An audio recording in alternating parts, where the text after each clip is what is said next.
Hello বন্ধুরা, আপনারা সবাই কেমন আছেন? আশা করি আপনারা সবাই ভালো আছেন। বন্ধুরা, আজ আমি কাতলা মাছের দাগা আর পেটি দিয়ে আলু দিয়ে ঝোল করে দেখাবো গ্রাম্য পদ্ধতিতে। এটা কিন্তু খেতে দুর্দান্ত হয়।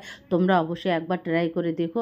তো এখানে মাছগুলো নিয়ে নিলাম, নিয়ে তাতে পরিমাণ মতো লবণ দিয়ে দিলাম, দিয়ে দেবো পরিমাণ মতো হলুদ গুঁড়ো আর দিয়ে দেবো পরিমাণ মতো লঙ্কা গুঁড়ো, দিয়ে আমি এটা ভালো করে হাত দিয়ে একটু মিশিয়ে নিব।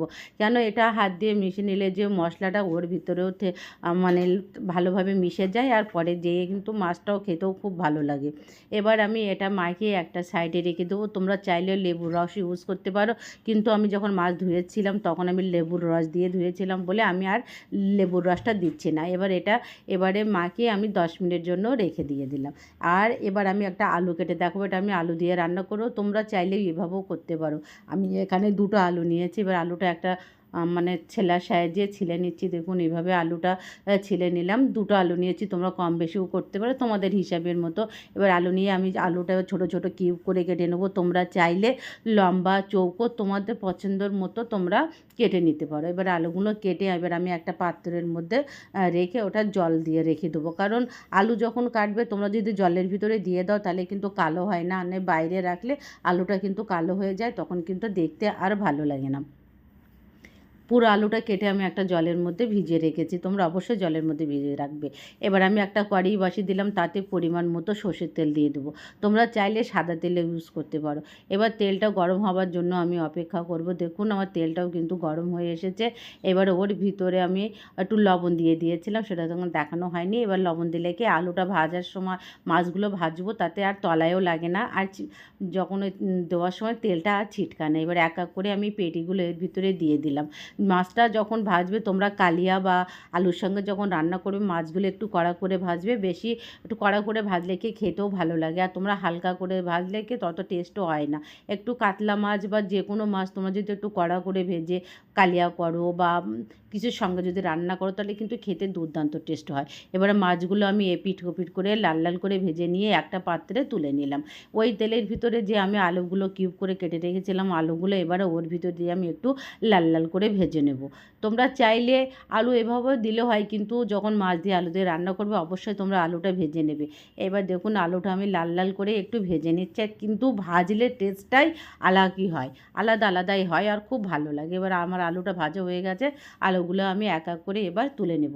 আর ফোড়নের জন্য আমি কিন্তু আর এখানে বেশি আর তেল ইউজ করবো না, ওই তেলের ভিতরে কিন্তু আমার রান্নাটা হয়ে যাবে। এবার আলুগুলো তুলে নিয়ে আমি ফোড়নের জন্য একটা তেজপাতা, গোটা জিরে আর গরম মশলা আমি ফোড়নে দিয়ে দেবো। অবশ্যই এবার দেখো ফোড়নে দিয়ে দিচ্ছি।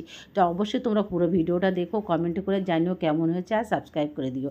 আর এখানে একটা গোটা পেঁয়াজ কেটে দিয়েছি, কুচি করে দিয়েছি। তোমরা চাইলে পেস্টও ইউজ করতে পারো, পেস্টও দিলেও কিন্তু খুব ভালো হয়। আর আদা রসুনের যে বাটাটা তুমি এখন দেবে না, যখন পেঁয়াজটা একটু লাল লাল হয়ে আসবে তখনই দেবে, তাহলে ওর গন্ধটাও কিন্তু ভালো হয় আর তলায়ও লেগে যায় না।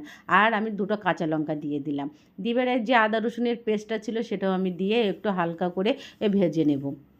আবার ভাজতে ভাজতে যেন তলায় না লাগে তার জন্য আমি একটু জল দিয়ে মানে ভালো করে ভেজে নেব, যেন মানে গন্ধটা যেন কাঁচা গন্ধ না থাকে বা মশলাটা তলায় লেগে না যায়। এই ছোটো ছোটো টিপসগুলো তোমরা ফলো করো, কিন্তু তবে ভালো লাগবে। এবার আমি পরিমাণ মতো দিয়ে দিলাম লবণ। এবার দিয়ে দিচ্ছি দেখুন লঙ্কা গুঁড়ো, হলুদ গুঁড়ো, জিরে গুঁড়ো, ধনে গুঁড়ো, সমস্ত মশলা কিন্তু এবার আমি দিয়ে কষিয়ে নেবো। তোমরা চাইলে মশলাগুলো একটা বাটির ভিতরে জল দিয়ে একটা পেস্টও বানিয়ে নিতে পারো। আমি কিন্তু পেস্ট বানাইনি, আমি পেঁয়াজ আদা রসুনের সঙ্গে এটা ভালো করে কষিয়ে রান্না করব। সেটা কিন্তু ভালো লাগবে, তোমরা যেটাই পারবে সেটাই করলেও কিন্তু ভালো লাগবে। এবার আমি একটু কষিয়ে নিলাম, নিয়ে যে আমার কেটে রাখা আলুগুলো ছিল সেগুলো এর ভিতরে আমি দিয়ে দেবো।